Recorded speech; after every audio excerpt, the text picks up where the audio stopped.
Okay, so I want to show you another technique, which is the history brush. Since we've got this document set up and we're exploring using history, might as well indulge. So here's my document, and I've worked it up by going through these steps and making this composite. And then I created a snapshot by taking all the edits that have been up to this point, and then I click the button and I say new snapshot, and that's the starting point. With that snapshot selected, I'm going to jump that into a new canvas. I'm going to click, choose new document. So now I've taken that and made that into a new document.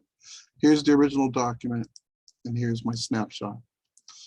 Now, what I'm going to do is show you how to use a history brush. And what the history brush allows you to do is paint into a previous chronological state of your document. So to make this plain and clear, I'm going to flatten the layers in this document.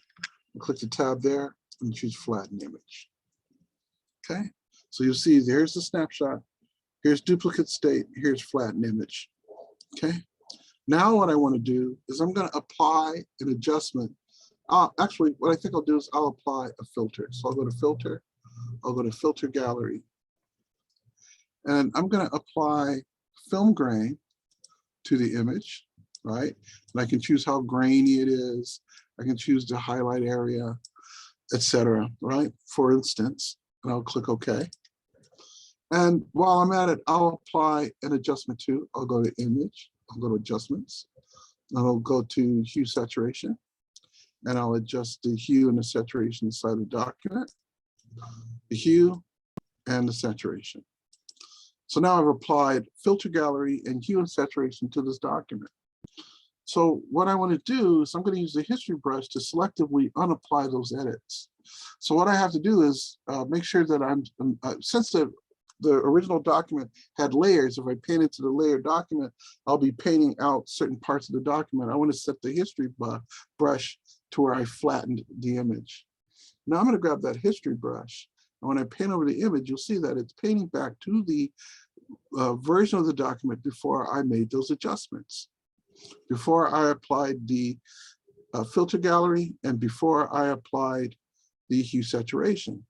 So if I wanted to, I could go to the filter gallery and apply the unapply the hue saturation adjustments. All right, so I can do lots of different things with that filter gallery and with adjustments and with the button that allows me to paint into previous states of the image.